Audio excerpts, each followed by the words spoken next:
Brilliance Audio. Death in the Sunshine by Steph Broadribb, performed by Sarah Zimmerman. Moira shakes her head to rid herself of the memories. Stopping under the archway, she checks her watch. She's made the walk in 17 minutes, 53 seconds. It should feel like a small triumph, a good start to chalk up on the tabula rasa. But she doesn't feel anything but empty. Live in the moment, she tells herself, repeating the bold psychobabble the police doc said to her when she'd asked for their advice on retirement. Be the change. She takes a deep breath, says out loud, "Okay then." Walking under the archway into the park, she follows the stone pathway, past the pickleball courts and the bocce area, and heads past the splash zone fun pools and hot tubs to the largest lap pool. Everything's quiet. There's no one else here, just as she'd hoped. Focus on the positive, on every win, no matter how small. That's what the police doc had said. Maybe she should stop being so cynical and give it a try. Push herself more to feel something. She supposes it couldn't hurt. Moira forces a smile. This is going to be a good day. She feels an idiot saying it out loud. The police doc said she shouldn't expect to be okay right away. Stay present, they'd said. Don't beat yourself up if things aren't perfect. Yeah, right. She shakes her head again. One thing she sure as damn it learned in her 58 years is that nothing is ever perfect. She keeps walking. Up ahead, there's a blue jay sitting on the gate to the last pickleball court. Smiling at him, Moira tries again. This is going to be a good day. It's easier, second time around, almost feels like it could be true. Taking it as a small win, she pushes open the white gate beside the high hedge that screens the pool and fixes the latch behind her. She follows the path around the end of the hedge. The pool comes into view. Oh, Jesus. Her breath catches in her throat. Heart pounding, she rushes forward.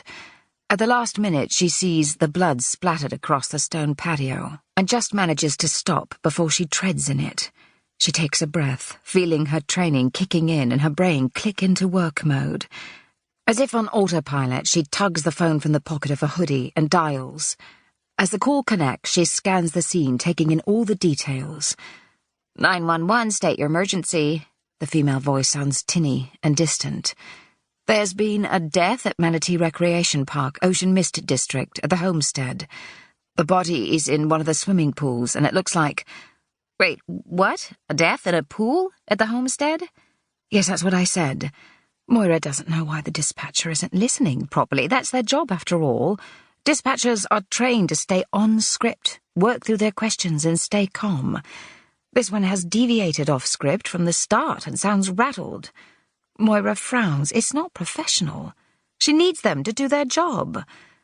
The victim is a young woman. There's evidence this was a violent death. At first look, I'd say that the victim was... Homicide? At the seniors' retirement community? There's shock in the dispatcher's voice. But that's never... You need to get first responders out to me now, says Moira. I need police and medical. Can you do that? Yes, for sure. The girl on the emergency line sounds like she's found some of her composure again. There's just the slight hint of a tremble in her voice now. Moira hears the sound of typing. Then the girl says, Okay, I've dispatched medics and police to you at Manatee Park. Their ETA is 12 minutes. Good. Moira checks the time and works out when the blue lights will arrive. She scans the pool area and then looks out across the lawn. There's no sign of anyone or anything else here. She looks back towards the woman in the pool as she speaks. Before you ask me, I don't think I'm in danger. I'd say whatever happened took place a number of hours ago. I'm happy to stay here and wait for the first responders to arrive. Don't hang up. Please stay on the line. The 911 dispatcher sounds flustered again. Can you tell me your name, ma'am? Moira Flynn. I'm a resident here. And the person you called about, are you sure they're... She definitely looks dead. And it doesn't look like an accident. Moira steps around the blood and closer to the edge of the pool. The young woman is floating on her back in the middle of the water. Her eyes are open, and her long black hair is fanned around her head like a dark halo. There's blood smeared over her chest and across the top of her pale yellow dress. But that isn't the weirdest thing. The weirdest thing is she's surrounded by thousands of floating dollar bills.